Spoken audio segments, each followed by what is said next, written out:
Infected Days. Chapter 1, The Outbreak. It was a typical sunny day in the small town of Oakridge. The streets were filled with the laughter of children playing, and the sound of birds chirping filled the air. The town's annual gaming convention, known as GameFest, was about to kick off, and gamers from all over the country had flocked to Oakridge to participate in the festivities. One of the most anticipated events of the convention was the unveiling of a revolutionary new virtual reality game called Infected DY, developed by a mysterious game studio known as Nexus Dynamics. Infected DY promised an immersive gaming experience like no other. Players would be transported into a post-apocalyptic world, overrun by zombies, where they would have to fight for survival. Among the excited gamers was a young man named Alex. He had been a fan of video games ever since he was a child, and the prospect of being able to step into a virtual world and live out his zombie-killing fantasies was too enticing to resist. He had pre-ordered a copy of Infected DY months in advance and had been counting down the days until its release. As the convention center doors opened, Alex and the other attendees rushed inside, eager to get their hands on the latest gaming technology. The room was filled with a buzz of excitement as people explored the various gaming booths and tried out the latest releases.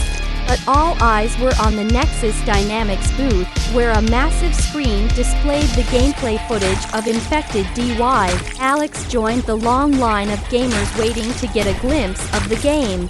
As he inched closer to the front, he could feel his heart pounding with anticipation. Finally, it was his turn.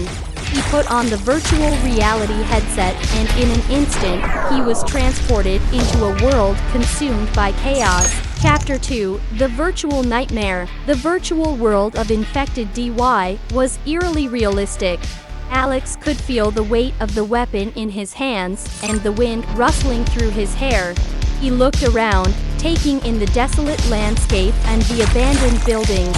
The sound of distant moans sent chills down his spine. As he navigated through the game, he encountered other players who were equally immersed in the experience.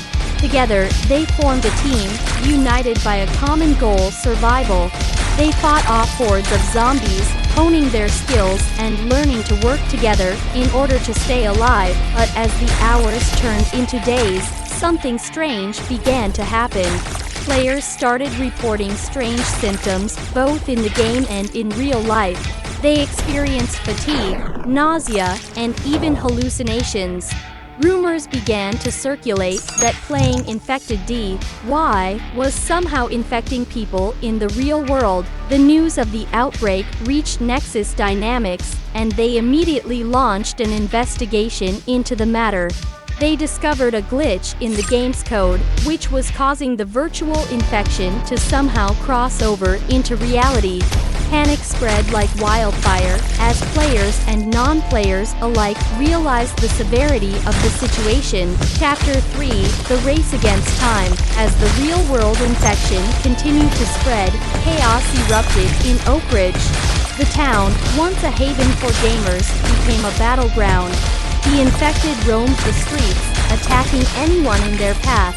The military was called in to maintain order, but they were quickly overwhelmed. Amidst the chaos, Alex and a group of survivors formed an alliance.